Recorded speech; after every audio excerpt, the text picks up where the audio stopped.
네, 여러분 안녕하십니까? 저는 다산에듀 강사 권도서입니다. 오늘은 우리가 필답형 실기시험을 칠 때 절대 실수하면 안 되는 10가지에 대해서 함께 이야기 나눠보겠습니다. 우리가 시험을 치게 되면 하지 않던 긴장을 하게 되는데 평소에는 잘 풀어왔던 문제도 실제 시험에서 잘 못 푸는 경우가 생기곤 합니다. 그렇기 때문에 우리는 끝까지 자기 자신을 믿을 수 있어야 하고요. 자, 그런 와중에 실수도 하면 안 되겠죠. 그래서 여러분이 할 수 있는 실수 10가지에 대해서 함께 짚고 넘어가 보겠습니다. 자, 이번 영상을 잘 시청하시면 우리 시험을 볼 때 실수할 확률이 현저하게 낮아질 것이고요. 자, 바로 영상 시작해 보겠습니다. 자, 실수하면 안 되는 10가지. 제가 영상 초반에도 말씀드렸다시피 자기 자신을 믿자입니다. 자, 우리 자기 자신을 믿는 것은 굉장히 중요해요. 시험지를 받아봤을 때 만약에 이 문제가 잘 안 풀린다 싶으면 과감하게 다음 문제로 넘어가세요. 그 다음 문제를 풀고 또 다른 문제를 푸는 과정에서 자신감이 생기게 되고 그 문제를 풀고 나서 돌아왔을 때 다시 문제를 바라보게 된다면 풀이가 되는 경우가 높아질 것입니다. 그렇기 때문에 긴장을 없앤다 생각하시면 돼요. 또 다른 문제를 풀어나가면서 나는 할 수 있는 사람이구나 라고 인지를 하고 다시 돌아왔을 때 문제를 풀 확률이 높아진다. 그래서 첫 번째, 자기 자신을 믿자가 되겠습니다.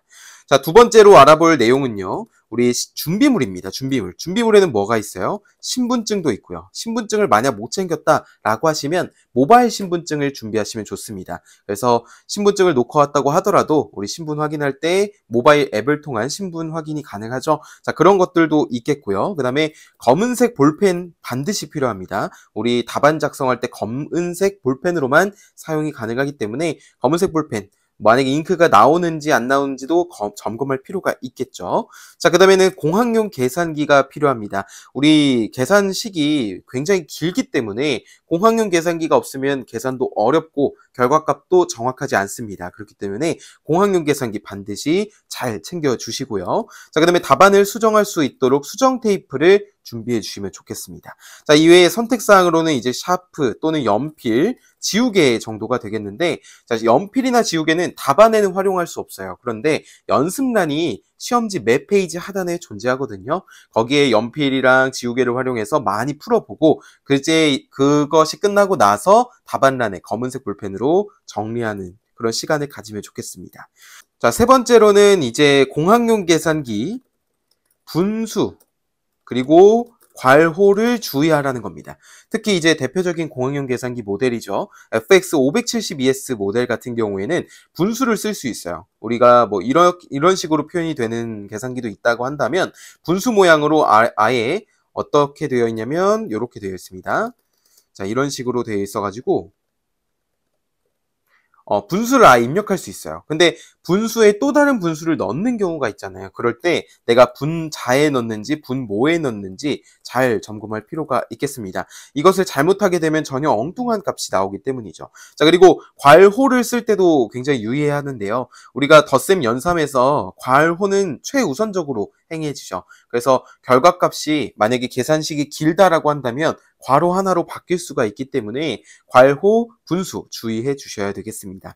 자, 네 번째로는 우리 문제에서 주어진 단위로 작성할 것입니다.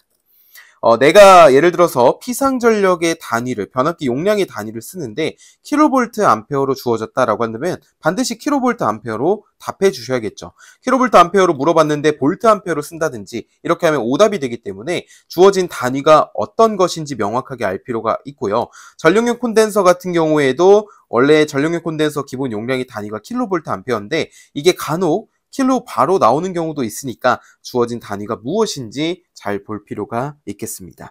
그리고 단위 환산도 주의해 주셔야 됩니다. 뭐 1000볼트면 1kV잖아요. 이런 단위 환산에 있어서 실수하지 않도록 유념해 주셔야겠습니다. 자, 다섯 번째로 알아볼 것은 시퀀스도, 그리고 논리회로, PLC 레더도, 이런 것들을 그릴 때 접속점을 주의해야 됩니다. 우리 일반적으로 최근 출제되고 있는 문제에서는 접속점을 표시해 주도록 명시하고 있기 때문에 반드시 접속점을 필요로 하는 곳에는 접속점을 찍어 주셔야 되겠습니다. 자, 그 다음에 여섯 번째로 알아볼 것은요. 시퀀스 접점을 그릴 때 범례가 주어지면 이 범례를 따라 주실 것. 이것이 굉장히 중요합니다. 법례에는 접점의 기호와 명칭이 주어져 있어요. 그런데 이 법례가 주어짐에도 불구하고 내가 기존에 알고 있었던 그런 명칭으로 작성한다면 이거는 오답이 될 확률이 높습니다. 물론 감독관 분들께서 어떻게 받아들이실지 모르겠지만 문제에서 법례를 줬다라고 하는 것은 그것을 따르라는 소리예요. 그래서 시험이 결과가 나오기 전까지 초조하잖아요. 괜히 안 지키면. 그래서 우리가 만약에 시퀀스라든지 이런 논리회로를 그릴 때 법례가 있으면 반드시 그 법례를 따라줄 것을 명심해야 되겠습니다.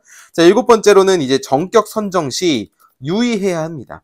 예를 들어서 문제에서 표가 주어지거나 아니면 정격으로 선정하려는 문구가 있을 경우에는 반드시 정격으로 답을 해주셔야 되겠죠. 만약에 그런 말이 없다면 계산값도 가능하겠으나 과전류, 계전기, 탭전류, 변류기, 정격이라든지 전선의 굵기 같은 것 이런 것들은 모두 다 표준으로 답해 주셔야 되겠습니다. 자, 그 다음에 8번째로는 표에서 값을 찾을 경우 잘 따라갈 것입니다.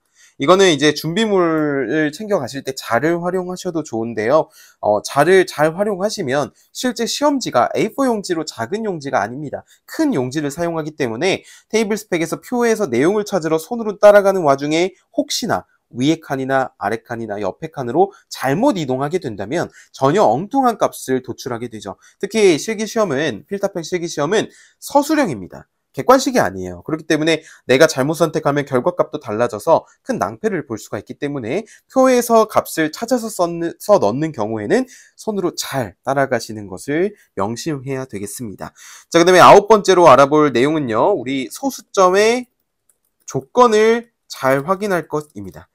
수험자 유의사항에도 소수점에 관련된 사항이 명시되어 있는데요. 별다른 언급이 없을 경우에는 소수점 이하 셋째 자리에서 반올림하여 소수점 이하 둘째 자리까지 나타내는 것이 원칙입니다. 그런데 만약에 문제에서 소수점 조건이 주어지거나 예를 들어서 소수점 이하 넷째 자리까지 나타내시오 라고 한다면 그 문제로 따라주셔야 돼요. 여기서 둘째 자리까지 나타내면 오답이 되는 겁니다. 그리고 소수점 이하는 절사할 것, 절상할 것 이런 식으로 올림과 내림 조건이 있다면 그것도 반드시 따라 주셔야 되겠죠. 자, 이때 계산 과정에서는 소수점 조건이 적용되지 않고 결과값 답란에만 적용이 됩니다. 그러니까 예를 들어서 역률이 0.8497이 나왔어요. 근데 이걸 이제 소수점 둘째 자리까지 나타내면 반올림하면 0.85잖아요. 그런데 계산 과정에서 0.8497까지 쓰시고 나중에 결과값에서 0.85 이런 식으로 쓰셔도 큰 문제 되는 게 없습니다. 그래서 여러분 소수점 조건을 잘 확인하시길 바라고요. 자, 마지막으로 알아볼 내용은 이제 검산입니다. 사실 우리가 봤던 1번부터 9번까지 과정이 모두 다 검산 과정에 들어가죠. 우리 시험 시간이 산업기사 같은 경우에는 2시간, 기사 같은 경우에는 2시간 30분이 실기시험 시간으로 주어집니다. 주어진 시간을 최대한으로 활용해야 되는데 우리가 문제를 풀다 보면 누군가는 시험장을 빨리 빠져나가는 분도 있어요. 하지만 우리는 그것을 의식해서는 안 됩니다. 최대한으로 내가 활용할 수 있는 시간을 다 활용하고 주어진 시간 동안 봤는데도 내가 이제 바꿀 의향이 없으면 그때 이제 퇴실하시는 거죠. 그래서 남을 의식하지 마시고 나 자신을 믿고 끝까지 잘 보시고 그리고 결과값을 좀 검토해 주시면 좋을 것 같아요. 특히 계산 문제. 결과값만 보면은 반올림을 했는지 안 했는지도 명확하게 보이고 단위를 썼는지 안 썼는지도 보이기 때문에 여러분께서 그것을 명심해 주셔야 됩니다. 아시겠죠? 제가 이렇게 필답형 실기시험에서 절대 실수하면 안 되는 10가지에 대해서 말씀을 드렸습니다. 이렇게 영상을 찍게 된 이유는 이 영상을 시청하시는 모든 분들이 합격하셨으면 하는 마음이고 그리고 그 마음이 있기에 여러분이 절대 실수하지 않았으면 좋겠다라는 그런 바람도 있습니다. 그래서 여러분 하실 수 있습니다. 누구나 다 합격하실 수 있으니까 끝까지 파이팅 하시고 좋은 소식도 전해주시면 좋을 것 같습니다. 지금까지 다산에듀 강사 권동성이었습니다. 시청해주셔서 고맙습니다.